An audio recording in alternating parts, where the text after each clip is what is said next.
I had a group of me behind me, like I was back walking, yeah, and we heard like some white noises, like somebody stomping on the window, and I just like trying to figure out what happening when I saw the museum staff going to that noise, and then they did like turn around like real quick, and they start running and saying, get out, get out, get out, get out, evacuate, evacuate. And nobody knew what happened.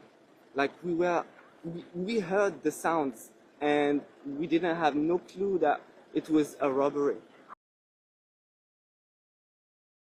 I think that it's a sponsor and the things that's been organized. The jewelry will be cut up or butchered and sold. I don't think anything else. I think that the moral of the French people are going to be totally broken by this new episode from a very, very bad Netflix film.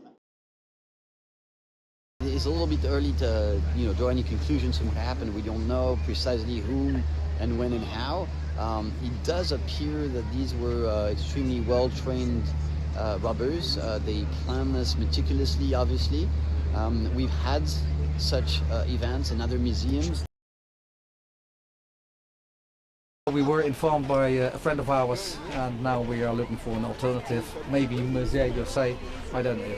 Well, it's a pity, but I think that when it is this is so exceptional, I think they can't do anything about it. It takes a while to get the tickets to get in here, so it's a little disappointing, but that's the way it is, something like that's happened, that's too bad. Not since the theft of the Mona Lisa in the early 20th century had anything quite this brazen been attempted here at the world's most visited museum. It was just after 9:30 a.m., even as the museum had opened its doors to the public, that 3 to 4 people, the early elements of the investigation are showing, managed to get in to the building. We're now understanding from the French press that this may have been the truck that they used, using an angle driver after to force open the window. The room that they entered in was the one that houses France's crown jewels. This is what the early elements of the investigation show. It does appear that these were extremely well-trained robbers. They planned this meticulously, obviously. For the rest of this Sunday, the museum will remain closed as authorities try to piece together how this theft, this robbery could have happened 9:30 a.m. in broad daylight, with thieves making off with what have been described as inestimably precious valuables, jewelry from that era. One piece has been found near the scene after they fled on motorcycles, but even now the list of what they made off with is being compiled. Melissa Bell, CNN, Paris. Hi, and welcome to our live coverage from outside the Louvre Museum here in Paris, where again, this Monday, a lot of tourists disappointed to find the museum closed. There had been some confusion about whether or not, after what's been described by the French press as the heist of the century, it would open its doors or not. In the end, not at all. The entire museum remains closed. You can see there, just on the other side of the pyramid, that is the wing that was targeted by robbers at 9:30 a.m. Sunday morning, so more than 24 hours ago. They gained access to the building from the other side, alongside the Seine River. And what you can see on images that we've now obtained is the truck that they used that involved a mechanical ladder that took the robbers up to that first story of the building, breaking a window whilst there were all of the tourists and the visitors in the museums looking around, gaining access, the entire operation over in 7 minutes. We're beginning to get also from some of our affiliates some of the images that were caught by people who are inside what's called the Apollo Room at the time, that show some of these robbers wearing yellow vests, one of which was found by investigators on the scene after they'd fled. What happened is they got into the room, broke into several of the display cases, setting off a bunch of alarms. There was an altercation with a couple of security guards. Then they made their way out, back through that same window, back down onto the streets, then following that road that follows that quay of the Seine River to get away on scooters. What they made away with are 8 pieces of France's crown jewels. They involve things like brooches, tiaras, necklaces, earrings, all belonging to the 19th century queens of France. Among the pieces missing, some of the pieces of jewelry of the Empress Eugenie, who was the wife of Napoleon III. Several of those pieces are missing. One piece that had belonged to her was found as the burglars made their getaway. It must have been dropped. This is the crown of Princess Eugenie, slightly damaged, but at least retrieved. The big question now, where both the robbers are and the 8 pieces of missing jewelry. What investigators are telling us is that these were very well organized criminals. They'd planned this operation in great detail. It was carried out with remarkable efficiency. Lots of questions, as you'd expect, about the state of security here in the Louvre Museum. And what we're hearing from France's highest constitutional court is that there was a report that was due to be published pointing to some of the deficiencies, pointing out that, for instance, in this wing, only a third of the rooms were equipped with CCTV.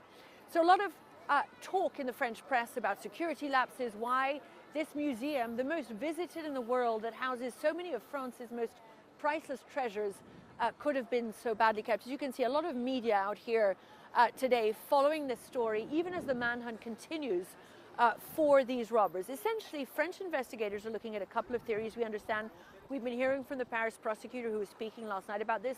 One is that these very well organized criminals were working on commission, that someone had targeted specifically these parts of France's crown jewels to give them, for instance, to a private collection. Another theory they're working on is that this was, again, a well-organized operation, but that this time the thieves are planning to make away with the jewelry, melt them down in order to sell some of the precious stones that were involved. We're talking about here thousands of diamonds, we're talking about emeralds, very precious jewels, the gemstones in themselves, but then, of course, the gold in which they had been held in these pieces of jewelry. So that is the worst case scenario for French authorities, because there is the market value of the gems themselves, but of course what counts is the historical value of the fact that these were the crown jewels worn at the time by these 19th century queens. What French investigators say is that the first 48 hours are crucial, because that is when they say burglars are at their most vulnerable.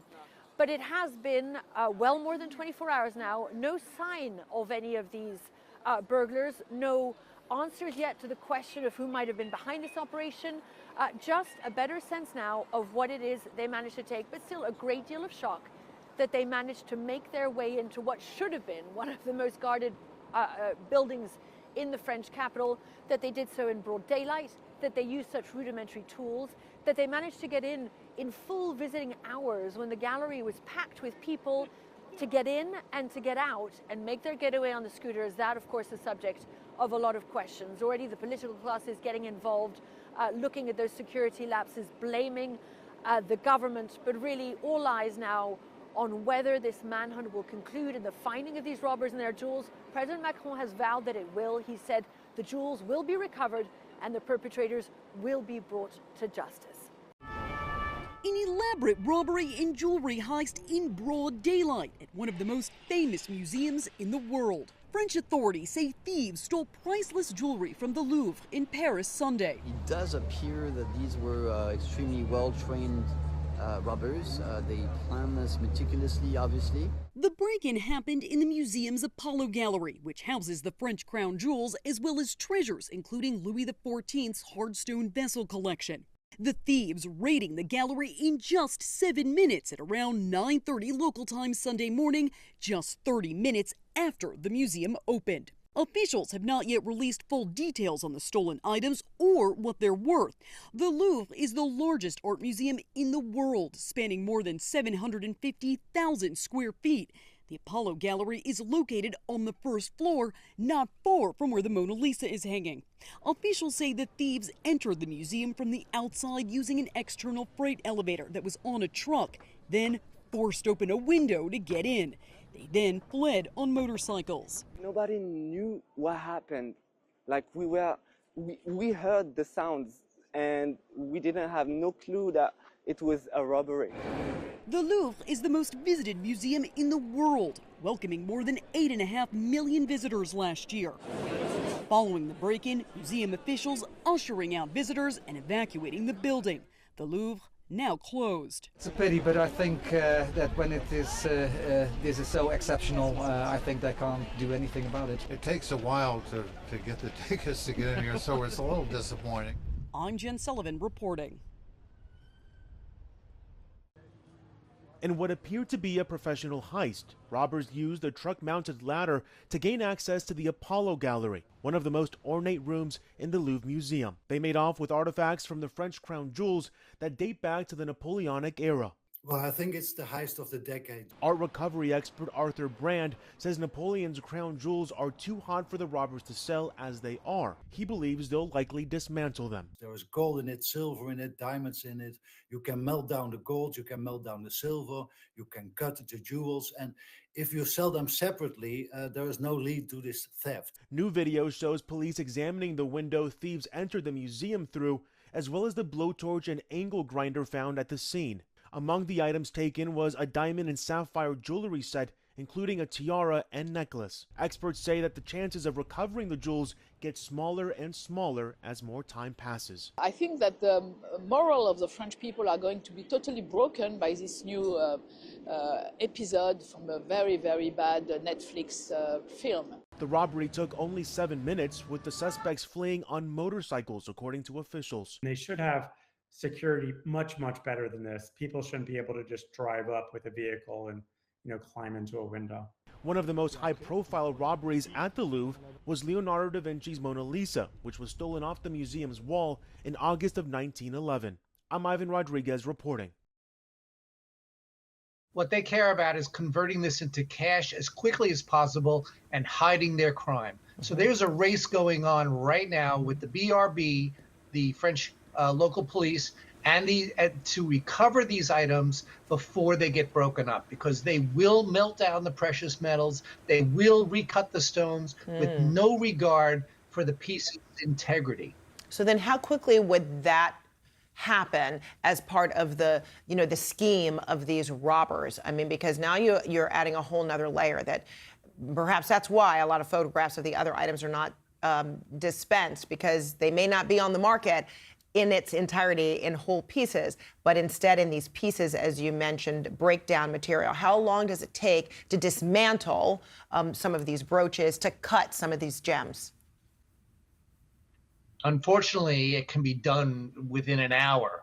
So that's why there's a race going on. In past museum thefts, I used to get phone calls from criminals, from fences, from people who say, oh, I have access to these items. I want a reward, or I'm holding them for ransom. I want a payment before I cooperate.